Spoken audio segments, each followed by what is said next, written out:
Our board had the idea this year, in recognition of the 50th anniversary of the 1968 National Championship football team at Ohio State, to celebrate that championship.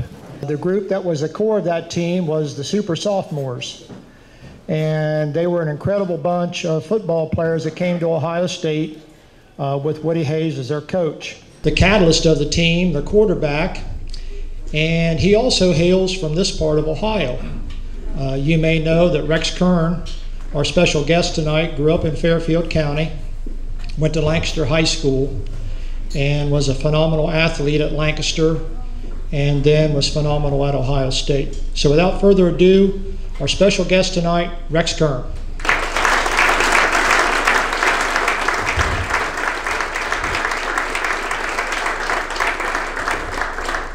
Steve, thank you very much. Hearing that, I can't wait to hear myself speak, you know.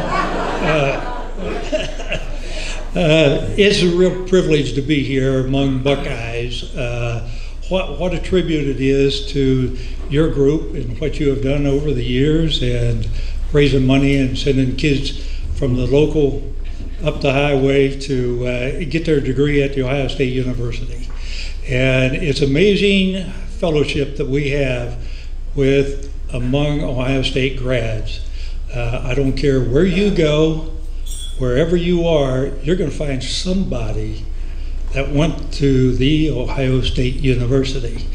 And my wife Nancy and I just recently moved to Denver, Colorado. And I visit a lot of doctors all the time, not socially, but otherwise. 15 surgeries later, 7 back surgeries, 2 total hip replacements, 2 ear surgeries. That's running away from Woody, and he never did catch me because he was afraid to hit me, because if he did, I would be injured. And I was injured many times at the Ohio State University. But this doctor that I saw, he said, you know, you look familiar. He said, did you play football or anything? And I said, yeah, I played a little bit. And he said, well, where was that? And I said, the Ohio State University. And he said, you know, I hate to mention this to you, because he wanted to get some money off of me. He said, it bothers me when you say the Ohio State University. And my retort was, that's with a capital T in the Ohio State University. I said, it's not the football players that have always said that. That started years ago in not only the athletic department, but throughout the university, the Ohio State University. And it's amazing to me, I have traveled the world and I run into people in Zermatt, Switzerland, in Costa Rica, all over the world where Ohio State people are. And what a great tribute that we all share and can share, and we can be very obnoxious at times in loving our Buckeyes, but that's what really makes us great. I had the good privilege of serving on our alumni board for 6 years when Dan Heinlein was at the helm in Columbus, Ohio. But going to the Ohio State University was probably the greatest decision I ever made. And the reason being, we were talking earlier, I went to Ohio State University to play basketball. And I wanted to play for Fred Taylor. And Fred Taylor started recruiting me many moons before Woody Hayes did. And as Woody was in what was his forte, he kind of negotiated with Fred. And he said to Fred, he said, look, we'll take him as a football scholarship kid, and he can still play basketball, and that way it's going to free up a scholarship for you.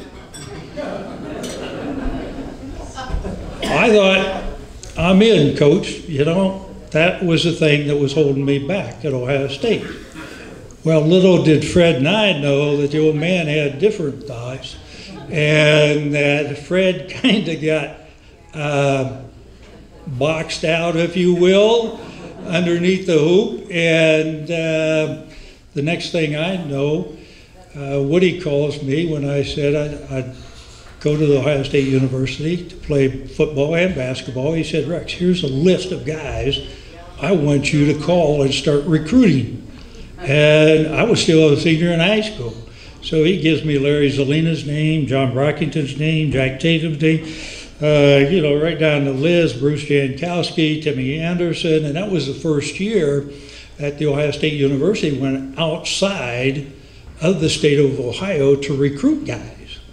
Now, some of those names that I've already mentioned was Jack Tatum, Passaic, New Jersey, Bruce Jankowski, Fairlawn, John Brockington, New York, Jan White, Harrisburg, Pennsylvania, Timmy Anderson, where our sophomore coach Lou Holtz is from, Fallowsby, West Virginia. And we brought in an eclectic group of football players that was, I guess I rival it with the Lucas Havlicek, Bobby Knight, Mel Knoll era in basketball. We had so much talent on that football team, it was a delight to see what would happen. But the real catalyst that made me go to the Ohio State University was, number one, Woody Hayes and Fred Taylor said, Rex, if you come to Ohio State University, you'll get a great education. Number two, you'll have the opportunity to play great football and basketball. Number three, you'll make lifetime friends. And not only was it important for me to graduate from the Ohio State University the first time, I thought, why stop now? So I went on and got my master's and my PhD. And one of the lovely ladies in attendance wanted to know what I used my piled higher and deeper degree in. Was piled higher and deeper, I went into business. And I did not use it for educational purposes, although I probably should. But that was really important to me, and especially during our era. At that point in time, of all the universities that I was recruited at, they never talked like they did at Ohio State. It was extremely important that our football and basketball coach made certain that we graduated. In fact, when I retired in the NFL decades and decades ago, I went back to Ohio State, worked on my master's, my PhD, and I did a longitudinal study of Woody's first 25 years at the Ohio State University. Of all the varsity football players that played for Woody, Woody had a graduation rate of 87%. Of that 87%, another 36% went on to graduate or professional school. And I thought those were outstanding numbers, and Woody was still coaching at this time. So I went down at the practice field, and after he was done practicing, I walked up to him, and he had eyeballed me standing on the sideline for a long time. And he said, Rex, what can I do for you? And if any of you were ever close around Woody, and if he was in real deep thought, he would grab the corner of his glasses and pull on them. And I said, well, Coach, I just want to tell you, I ran this study, and the varsity O football players that played for you, 87% graduated, another 36.7 went on to graduate school. So he goes, I'll be damned. I thought it was better than that. Well, at that time, you know, we don't have all the academic counselors today that's got assistant athletic counselors and on and on and on. We had, at that time, Jim Jones had moved over on the other side, and Jim was the assistant AD before he went up to the associate and then the head job. Well, anyway, it was Jeff Kaplan, a good friend of mine, so I called Jeff that afternoon. I said, hey, Jeff, I didn't really mean to do this, but I told Jeff the story that I just told Woody. And Jeff goes, oh my God, he's going to be in my office at 6 o'clock tomorrow morning to see that he's going to get better. That's just the way Woody was. And he believed that you would do that. And Woody would stay with you, not only throughout your academic career, but throughout your adult life. And so not only did we graduate, but it was interesting when I went to the NFL, my rookie year, went in for, we went in for like a weekend, you know. We didn't have the complexes that they have today. Yeah, I mean, we were at McDonough Military School in Reisterstown, Baltimore, and I'm sitting around, and at that time there were 17 draft choices. And that's because there were so few teams at that time, you could draft more. And I'm sitting there, and we're waiting for the coach to come in, tell us to go out and do our stuff. And so I'm thinking I'm going to take an informal survey and ask all these guys what they graduate in. So I go around the room, and, you know, there are only 4 guys that are graduating. There are only 4 guys that are graduating. Now, one's a given because he was a defensive back from Dartmouth. So you figure that guy, he's, you know, football is not his career. Wall Street may be, but football is not. And I was shocked at that. And then later on, during training camp, Ben probably did this too, but during training camp, you see, how many tight ends are they going to keep? How many defensive backs are they going to keep? So you're thinking, okay, I got 2 All-Pros that are playing strong and free safety in Baltimore, so that's where I was drafted because they greeted me on the phone, Rex, welcome to the Baltimore Colts. We got a guy by the name of John Unitas that can still play. His backup last year was Earl Morrow, that won the Super Bowl for us. But welcome to the Baltimore Colts. You're going to be a defensive back. And I said, okay, fine. But during training camp, you're always playing the numbers game. You know, you hope that, okay, on a special team, maybe you can do something exciting, catch the eye of the coach, and maybe they'll keep you around. Well, I struck up a conversation with 2 of the higher draft choices than old number 10 was, and I said, well, what'd you guys graduate in? And these were 2 of the guys that I talked to earlier, and I knew they hadn't graduated. They said, well, and they were from a southern, real notable university that I won't name, and they said, we haven't graduated yet. And they had already told me they were 50-year seniors. And I said, well, what class are you in? They go, well, we only have sophomore eligibility. I go, what? I said, how? I said, you guys go to summer school a lot? They go, well, technically, but, you know, at the end of the football season, we stopped going to class. I'm thinking, you know, the old man wasn't lying to us. He made us go to class. If we missed class, our professors had cards that we gave them so that they could fill out to give to Woody that if we missed class or what we got on our quizzes. And I'm thinking, geez, these guys. So that was really a rude awakening for me because I thought, you know, the old man really believed in what he preached and what he recruited us to do. And he always said to us that professional football is really an avocation. It's going to get you where you want to go in life. It's not the end of all.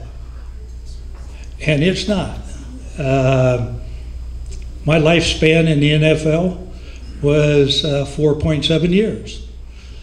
I had my second of my 7th back surgery and had to retire.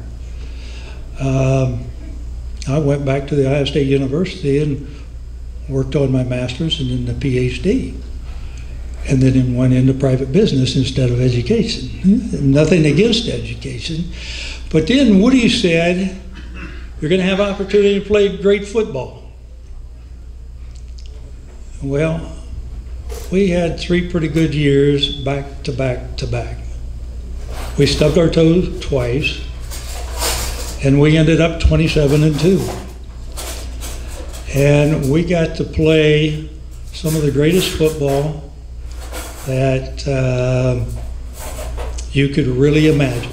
It was a delight to see our defense on the field. In fact, when we were sophomores and the super softs came in, John Brockington was a backup fullback. And it was always funny to go into the locker room and you would see Brock on scrimmage day, which meant the number 1 offense went against the number 2 defense, and the number 2 defense went against the number 1 offense.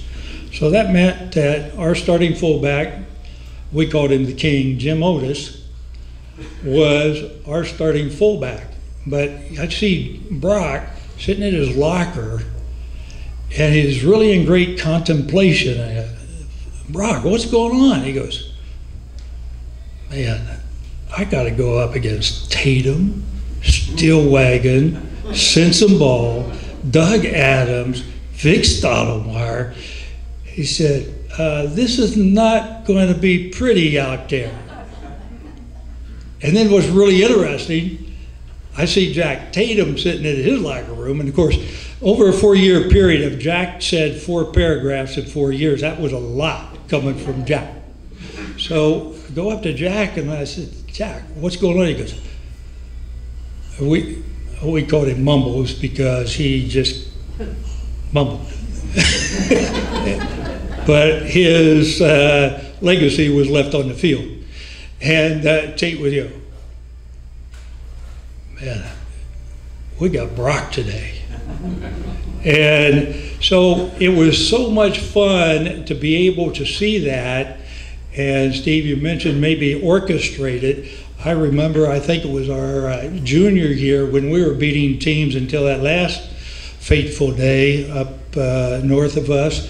And Jack Tatum came up to me because we were scoring so fast.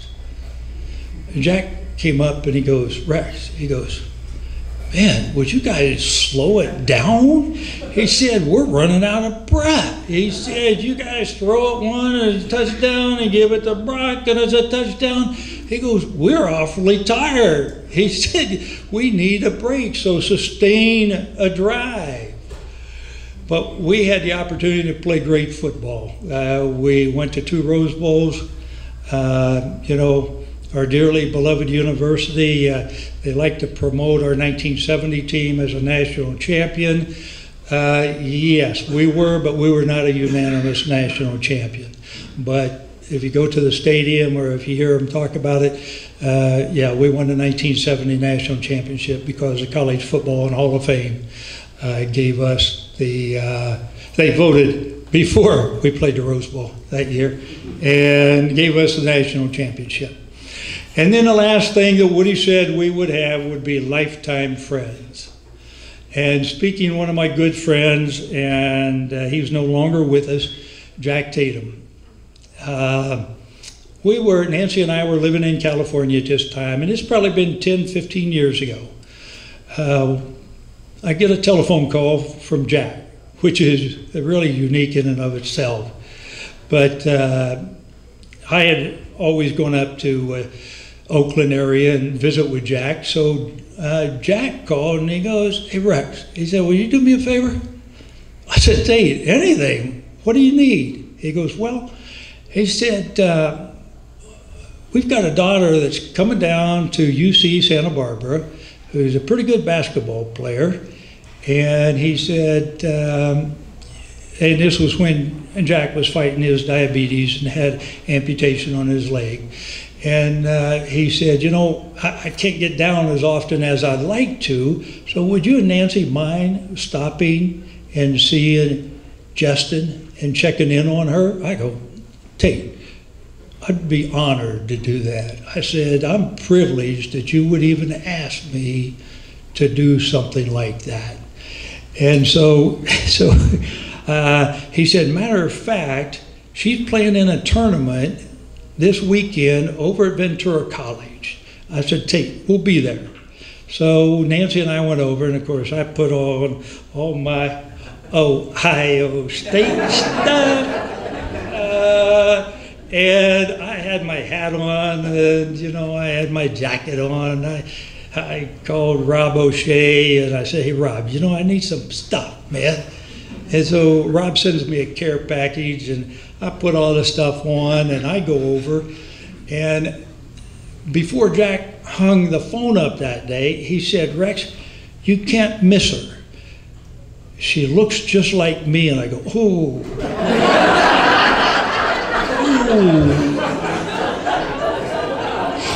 You know, when we were in school, the afro was in. And Tate had this afro that would, you know, Jack was only about 5'9½", 5'10", but he throwed that thing up to about 6'2", and Jack kind of looked like Don King, if he did. Okay? But Jack said, no, Justin, he said, you'll know who she is. So I figure I know who Justin is right away. I mean, I got that image tape. And so we go over, and Nancy and I are looking, and then Nancy leaves me, and I said, I don't see her yet. And Nancy said, "Well, I'm going to go look." And Nancy comes back, she goes, "I found her." And I said, "No, I found her." I said, "There she is." And she goes, "No, that's not her." She said, "There she is." I said, "That's her." From the waist down, she looked just like Jack Tatum. From the waist down, Jack Tatum had the glutes and the quads. See, Jack could have been a starting fullback for us, but he didn't want to listen to that little fat guy on the offensive side that wore that white T-shirt in the cold weather. And Jack didn't like the old man yelling. And so one day, instead of playing fullback, Jack just kind of drifted off to playing defensive back. And the rest is history. But anyway, we go over, we see Justin, we meet her right afterwards, and I go up and I introduce Nancy and myself. And I said, "Hey Justin, here's my phone number. You need anything, give me a call." Well, she gets back, and Jack calls me later on midweek, and he goes, "Hey Rex, I just wanted to thank you for stopping and seeing Justin." He says, "You know what was funny?" He said, Justin says, "Well, Dad, how do you know this guy?" And Jack says, "Justin, we played together at Ohio State." And she said, "Well, that's 35 years ago." He said, "That's what we do, Justin. We take care of our people." And that's what Woody taught us at the Ohio State University. Another wonderful story that I like to share is, ironically, and how ironic is this, probably the best friend on that team of the Super Sauce of mine is Ron Mazejowski. Okay, Mace and I were both the quarterbacks that came in at Ohio State. And we've remained friends, remained friends until today. And probably 15 years ago, we get an email from Mace that John Brockington is close to death and needs a kidney transplant. And anybody call this number. And I happened to be traveling, and I didn't get the message till like 3 or 4 days later. So it's down in San Diego where Brock is living and was living there. And so I picked up the phone and I called, and I was talking to the Kidney Foundation, and I said, hey, look, my name's Rex Kern. I played with Brock at Ohio State. She said, Mr. Kern, don't go any further. She said, would you do me a favor? Would you tell your teammates to stop calling? We have so many that have called in, we can't handle all the requests. And the good news is Brock got a kidney transplant, not from any one of us, but from a member of his church in San Diego. But our football players rose to the occasion to do something like that. And that's what athletics, when I grew up, was all about. Today, it's how many zeros do you get at the end. It's okay, if I'm not starting, I'm going to play out my contract and I'm going to be a free agent. And it's not about the team anymore. And that's what is so representative here with the Ohio State Alumni Associations. We could drop down anywhere in the country, anywhere in the world, and people would have stories about stories when they were on campus, or walking across the oval when it's 3 degrees and the hawk is out and snow is flying, and you should be in class, and you get halfway over there and you say, nah, I don't think so. And we really have a unique adventure when we went on that campus and when we all became Buckeyes. And it's a real privilege for me to be here, and I congratulate you on what you're doing, the money that you're raising for your scholarships, the numbers. That's really exciting. Keep it up. And I will open it up for maybe 5 minutes of questions. I may answer them, I may not. But any questions that, other than when Lancaster came over and beat Chillicothe most of the time? In fact, my senior year, we had the COL banquet in this location. Yes, Dan? Back when you were in the Rose Bowl, did you have a chance to meet O.J. Simpson? I did. I played with O.J. my last year with the Buffalo Bills. And so I did meet Juice, knew him. And in fact, one of my teammates on our national championship team, Dave Foley, was up there with O.J. as one of his offensive tackles. And so yes, I did get to O.J. I can't comment, about whether he did or whether he didn't, or, Juice was always an effervescent guy, and I do know that after we beat them in the Rose Bowl, he did come into the locker room and said that we were the best team they played all year long, and congratulations. And he was gracious in the defeat, and so, yes, I did know him. I do know him. Yes? So the lore, I guess, is that Woody Hayes only ran maybe 3 or 4 plays, and you ran those plays to perfection.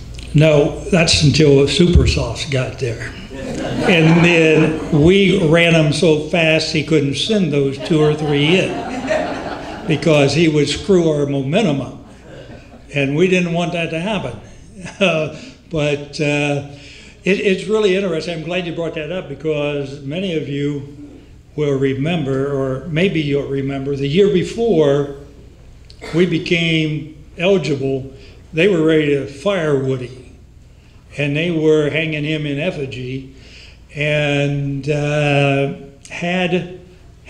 this is my opinion, and I'm sticking to it, had George Chunk, our quarterback coach, and not come to the Ohio State University, we would have been running that old Model T offense, like we tightened up the senior year, and he ran that thing. And we had so much talent on the team that, you know, how do you keep running backs like Leo Hayden, Jim Otis, John Brockington, Larry Zelina? How do you keep all these guys happy by having them block for the fullback? And we caught a lot of people by surprise. You know, the sophomores, they just they couldn't believe it. And then my senior year, it was interesting because I played in a couple of all-star games, and Alex Agassi, who was at Northwestern at the time, he talked to Wagon and Brock and I, and he said, you know what? Woody shot himself in the foot the senior year. He said, you guys had Cadillac material, but he had you running that old bottled up Model T offense. And one game, again, it was against the Minnesota game. Brock runs the ball 42 times. 42 times. He couldn't even get out of bed the next morning. Up the middle, all of them probably. Absolutely. You know, if you deviate too much from that center, bad things happen. So, yeah, but the offense really changed in 1968. And it was kind of fun to see something like that happen. And in fact, I guess part of my claim to fame was my sophomore year, the very first game. Well, I got a story behind the story. My sophomore year, every Friday night, whether it's home or away, Woody has us watch a movie, and then we come back to the room, and he's got 2 sugar cookies and an apple for us and our hot chocolate. And so he comes by with his list. He goes, he knocks on your door. Rex, now who you rooming with today? Oh, Jim Otis. Okay. So that's who I roomed with my very first game. And Woody comes in the room, and even at my days at Lancaster, before a game, I was known to have a nervous stomach. And so Odie is lying in bed, and the old man says, Jim, you know, we're looking for a big game out of you tomorrow. And Otis goes, Coach, Rex gets up and goes to the bathroom one more time, you're going to sleep with him. Yeah, geez. Thanks, King. You know, Woody goes, I'll be darned. He said, my God, that's a good idea, Jim. I go, oh, yeah. He grabs the phone, he calls our team physician, Dr. Bob Murphy. He said, Dr. Bob, get down here. Rex is not feeling very well. I got a nervous stomach, Coach. I'm excited to play tomorrow. So Dr. Bob comes down, you know, and he goes, Rex, what seems to be the problem? I go, you know, we got 2 single beds. The Odie's over there, and Woody's leaning up against that, and Dr. Bob's on my bed, and he's saying, you know, he's checking me out, and Woody's saying, now, Dr. Bob, you know, Jim needs to get his rest, and I don't think he's going to get his sleep here. He said, I think it's a good idea that he goes up in my room and sleeps in my bed, and I'll stay here with Rex. I'm going,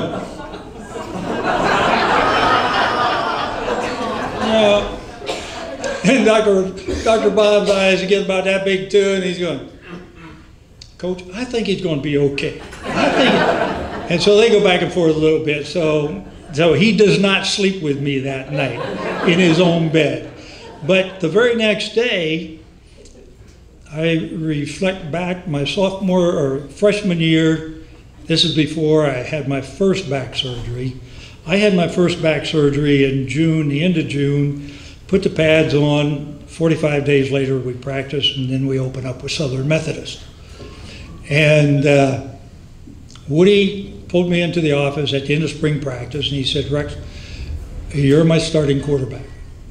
He said, "You'll be on the field, and you'll probably see things that me and my coaches won't see, and go with your gut." I thought, that's all I need, Coach. You're handing over the church keys here. And so we're playing Southern Methodist, and Chuck Hickson's our quarterback, and he throws the football that day 75 times. That was my whole 3-year career, 75 times probably. So anyway, we're moving the ball, but we're just missing on all cylinders. And so early in the game, early in the first quarter, it's 3rd and 10. And we get the huddle up, and all of a sudden, here comes the punt team. I'm thinking, it's only 3rd down. Well, we run off the field and send some ball punts.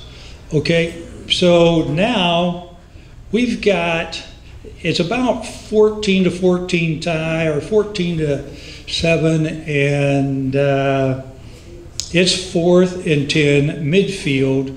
There's about 1:57, 2 minutes to go in the first half. Defense is playing lights out, intercepting here, there, hold them on downs, and Woody wanted to send the punter in.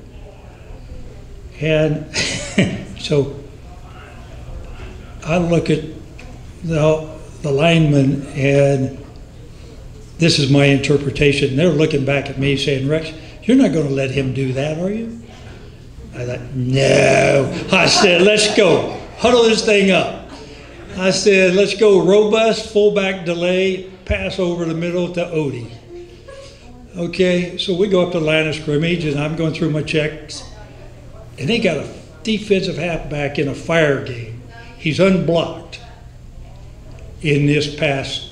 Otis, the only guy out. Otis goes up, he fakes like he's blocking on the end, and he slides over the middle where the defensive end, strong side linebacker, weak side linebacker, and weak side end are all waiting for him to come over to the middle to catch the pass, which would probably be 2-yard loss. I've got coming down on me the halfback in a fire situation, and I'm 7 yards deep in the backfield, and the guy hits me. One of my greatest moves was a pirouette. He hits me up in the air. I do a pirouette, land on my feet, and run 17 yards for a first down. That was the beginning of the super sauce. And people ask me, "Well, why'd you call that play?" I said, it was a broken play. Over the years, it's amazing how it gets distorted, because they say it was an option play. Yeah, I was running for my life and for the chance to carry the ball again at the Ohio State University. In fact, another sideline to that one is Ron Masajowski and I have replaced 2-year starter Billy Long.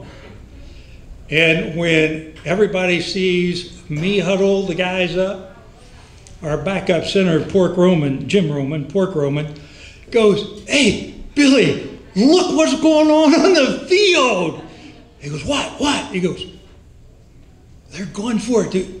Kern waved the old man off. They're going 4th and 10. So everybody gets up to the sideline, and Larry Zelina says the same thing to Masajowski. He goes, "Hey, Mace, check it out. You're going to be in sooner than anticipated." And when that didn't occur, then Billy put his helmet back down and went to the sideline. And later on in that game, John Brockington breaks off a big run. And Mace turns over to Zelina and says, well, Zelina, looks like I'll have a lot of room for you on the bench during this season, because Larry played behind Brock at that point in time. Okay, any more questions? Yes, sir.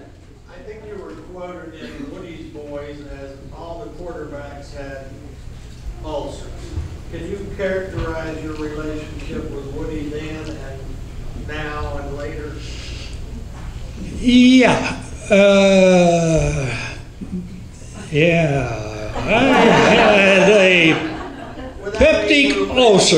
I had a peptic ulcer.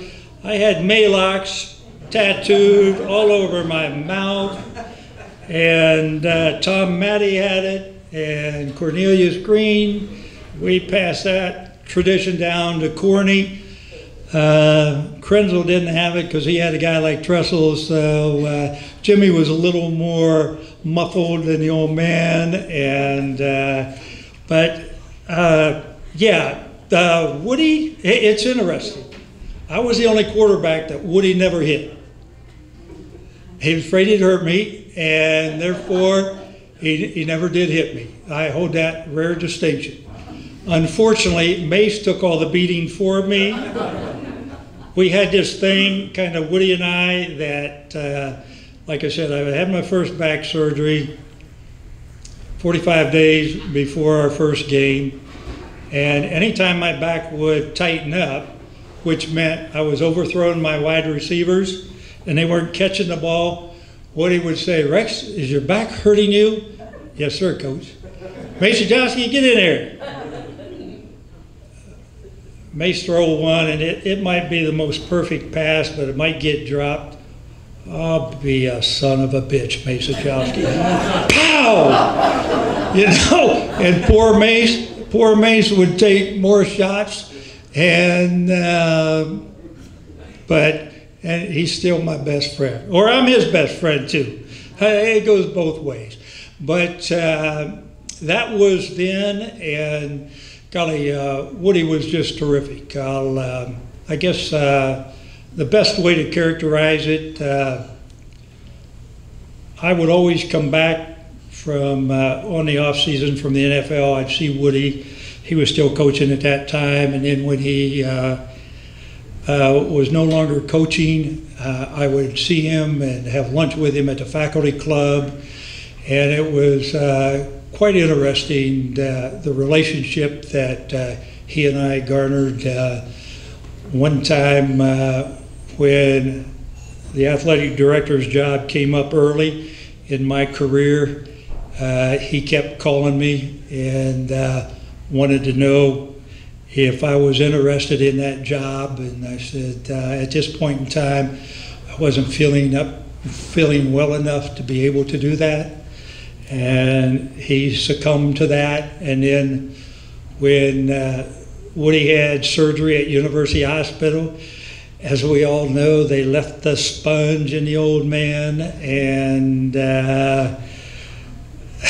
I called him, and I called University Hospital, and I asked, the receptionist was kind, she answered the phone, and I asked if I could speak with Coach Hayes, and she goes, well, I'm sorry, Coach Hayes is not taking any calls. And I said, I understand. I said, would you tell Coach that Rex Kern called and just wanted to wish him well? She goes, oh, no, he'll take your phone call. So she puts me through to the old man, and I said, hey, Coach, how you feeling? He goes, now, wait a minute. Why are you calling me? I said, Coach, I want to call and see how you're doing. He said, now, wait a minute. Somebody told me the other day, you've had another back surgery. He said, you know what? You need to get your hind end back here. We got the best doctors in the world. I'm thinking, wait a minute. They left a sponge in you? And you want me to come back? I said, Coach, really, I'm doing okay. I'm doing okay. And he said, here, you talk to my heart doctor, who was Dr. Joe, and I talked to him, and I said, well, how's he really doing? He said, he's giving you hell, so I think he's doing pretty good. And Woody was just like that. he was just terrific. You know, he stayed with us.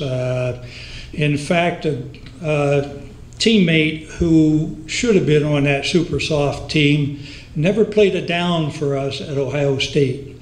He, at the end of our first quarter at Ohio State, and Joe goes, he's from New Jersey. He's the New Jersey heavyweight wrestling champion, and he's playing defensive tackle on our freshman team. And Big Joe goes over there, and most of you that might have the same kind of hairline I have know that that's during the Vietnam War. And Joe happened to be at the wrong place at the wrong time, and he was in a bar, and one of his dearest friends had been killed in Vietnam the week before. And there were some protesters that were protesting the Vietnam War. And Joe, being about 260, 6'4", 6'5", felt that he was going to take some of these guys on, and in that process, one of the guys snuck up behind him with a beer bottle and hit him over the head and partially paralyzed him, but not totally. And he became very slow, and he never played a down for us at Ohio State. But on one of my visits back from the NFL, I stopped to see Coach, and the first thing he said to me before I even sat down, he said, "Rex, you remember Joe Sinkowski?" I said, "I sure do, Coach." He said, "You know what? I got him back in school." And this is like 10 years later from our graduation date. I got him back in school, and I got him a job today. Now here's Joe that never played a down for us at Ohio State. He didn't help us do anything. Most coaches would have written him off. Woody brings him back, and there are countless stories about Woody paying out of his own pocket to send kids to school. Now, he's going to let his wife, Ann, not get the new couch or the new dress, and I have no idea how they ever stayed together, but I think she always won at home. At least that's what I'm hearing, and I don't doubt that. But as remarkable as Woody was, she was more remarkable. Annie was something else until her dying day. So I could talk on and on. You're thinking, my God, do I have to listen to him on and on? I'm done, unless anybody has anything else you want to add to it. Or another question? Just real quick. Okay, real quick. I'm curious. I've never been quick, except on the field. I am curious about this. So that team was 11, as you mentioned. Absolutely. Super soft. Who do you think was the best athlete of that on that team besides you? Jack Tatum. Jack Tatum. So I figured. No question. The best athlete I have ever seen, NFL, wherever, bar none. Pound for pound, Jack Tatum just a terrific ball player. And Jack got a bad rap. Yep. And I'm sorry that happened to him. Because those of us who knew Jack, it wasn't like that. I mean, you don't come across the middle. You come across the middle, something bad may happen. Now, Jack wasn't out to do that, although in The Assassin it may sound like that. I don't believe that to be the case. Somebody wanted to sell books, and I strongly believe in that. And but yeah, there's no question. Jack Tatum, you know, we would go to winter workouts over at French Field House, and we'd have to run sprints, and you know, running the sprints.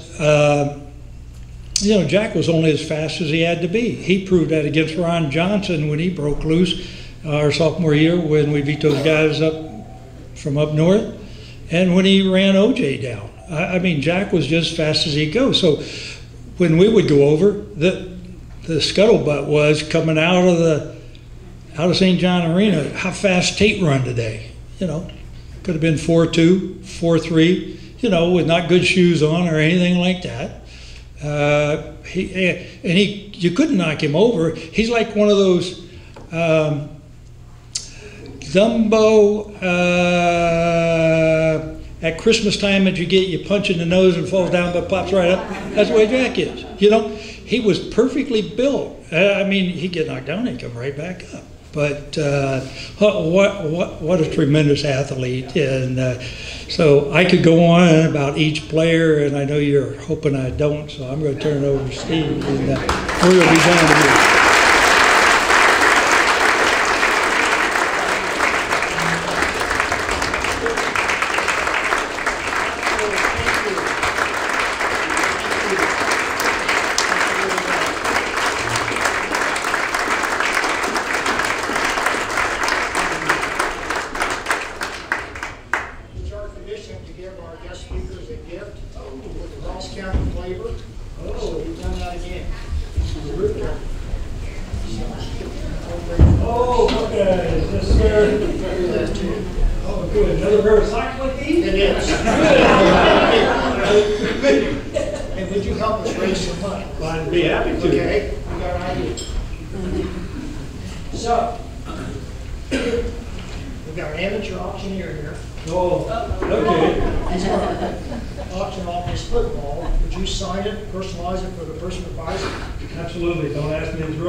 Okay, I apologize to any professional auctioneers here if there are. I got roped into this last year. These are for scholarships. Thank you, Dr. Kern. We appreciate this. So let's start $100. Who's going to give us $100 for the autographed football from, that's Randy over there on the right. $100, let's go 110. Let's go 110. Who wants 110? Who's going to give us 110? We have 110 here in the middle. Let's go 125. Right up to 125, back over here. 125, looking for 130. Looking for 130. Going right to $200. Thank you very much. Appreciate you getting into the spirit of that. 200 here in the front. 210. Looking for 210. 210 over here. Got a buyer interested over there. Let's go 225. 225. Anyone have 225? Looking at 210 at this end of the room. Going to 220. 210 here. Anyone give me 220? 210. 220. There is 225 next. 220 in the middle. 225 on the right. 225 over here. 250. Warren right to 250 and $300. Mr. Stevens, thank you very much. We're up to $300. Anyone want to go 310? Anyone want to go 310? 310 here in the middle. 325. 325. Bid is 310 in the middle. We're looking for 325. 325 down front. 340. Anyone want 340? 340 from the middle.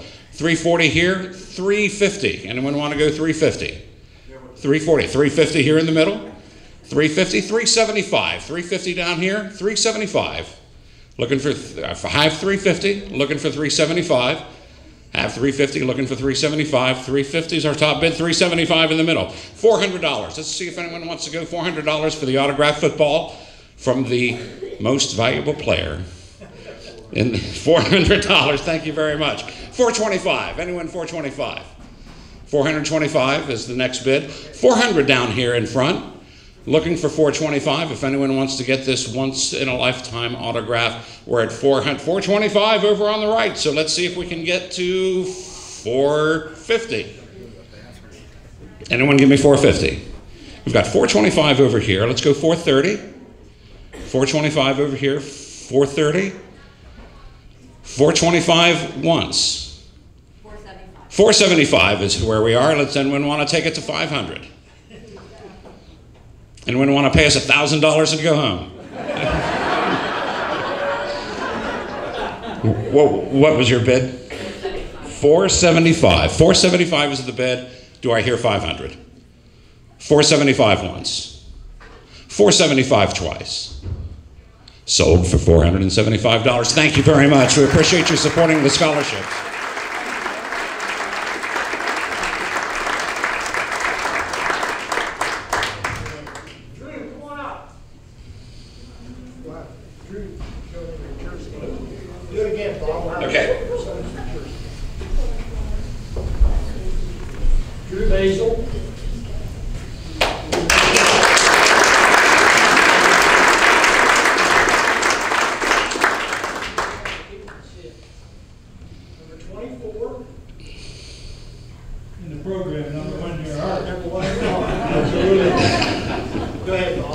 Okay, Drew, thank you for coming tonight. Drew, by the way, sold our winning raffle ticket last year, so we're going to count him among our new all-star sellers. Made us so proud all those Saturdays and still today. Drew Basil autographed jersey. Where do we start? $100? Who'll give us $100? $250. Okay, Jim started with $100. Dr. Kern suggested we go to $250, so I'm going to take that advice. $250. $100 over here. Will anyone give me $250? I've got. I'll give you $250. Okay. $250 at the podium. $250. Do I hear $275?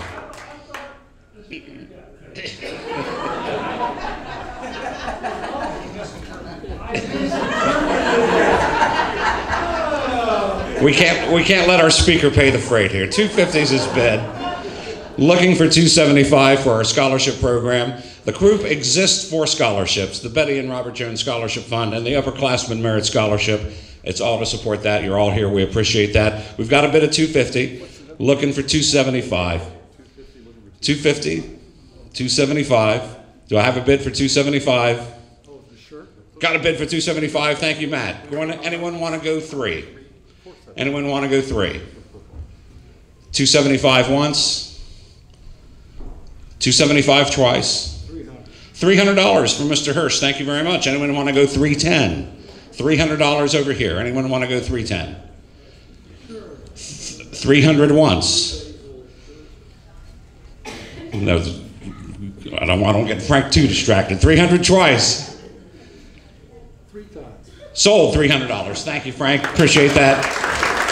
Speaking of all-star ticket sellers, we'll have that later. Thank you both. Drew, Rex, thank you.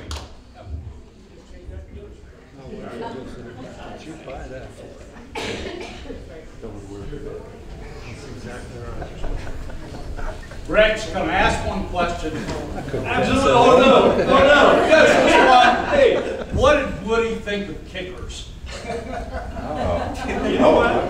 I got the story for that. John Hicks told me that story. Which one? The one that drove the old man crazy.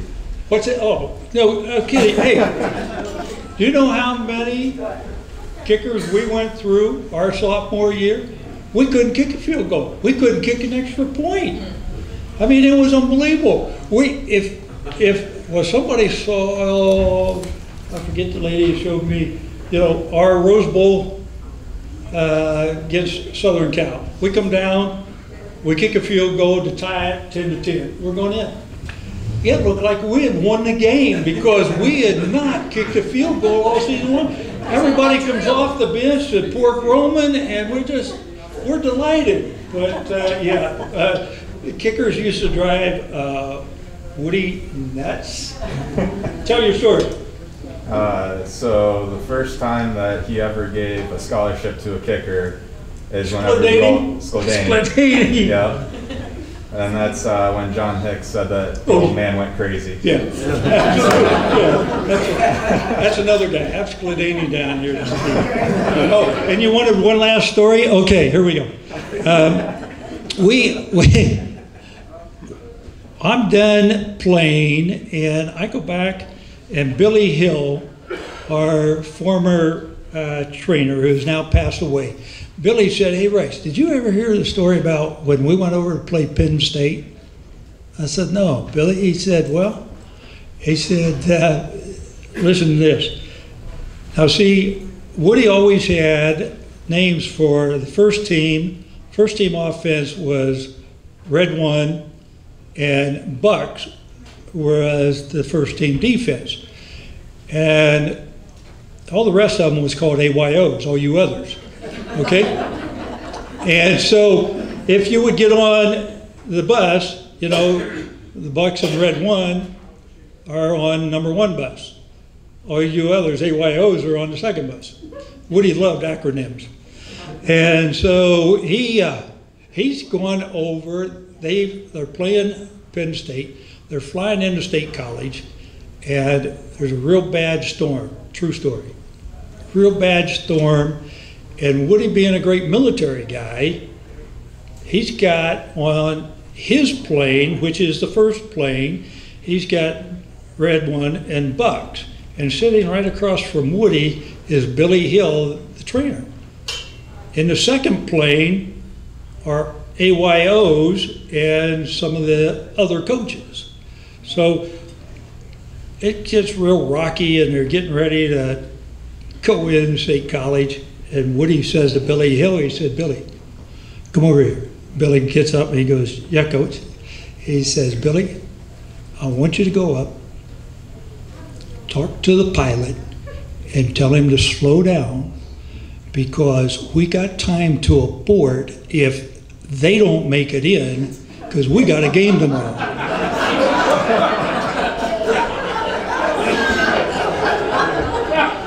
Let that set in with you, huh? That's what the old man said. Billy, I'm telling you what, Billy told me that thing. I go, "Billy, you're kidding." He goes, "No, I'm not." And I was at a function this past summer with Archie and Jeff Logan. And so I'm telling the story, and Jeff Logan says, "I was on the plane." He did. The old man was always thinking.